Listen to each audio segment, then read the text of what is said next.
I'm hyped, man. I mean, we had a feeling that Jack Eichel was maybe going to be traded this offseason by the Sabres, that he maybe had enough.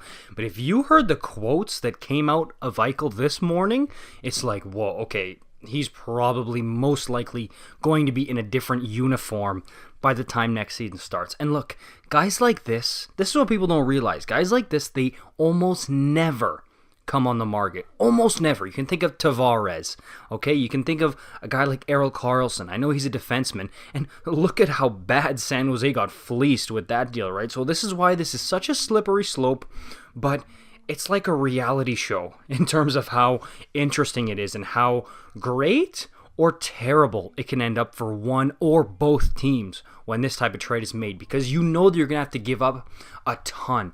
A huge package. And yes, look, I don't want him to go to somewhere that's very mainstream, okay? I'm talking about the New York Rangers. If he goes there, it's like, yeah, okay, I knew it. He was going to go there. Same thing with the LA Kings, Florida Panthers, that type of thing. It's like, okay, Ike, couldn't you have been a bit more original, right?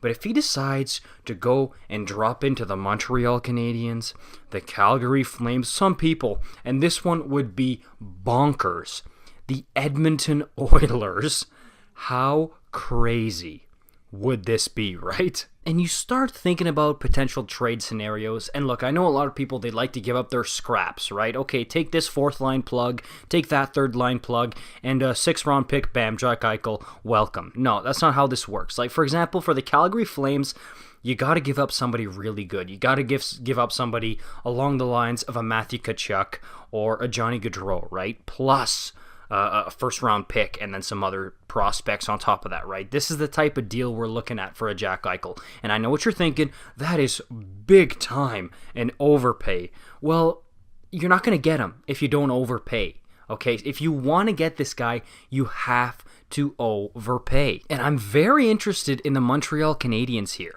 into what they would look into in terms of Jack Eichel. Because we know he likes the bright lights. He's talked about it before. You see the big sellies and everything. He's always in the media.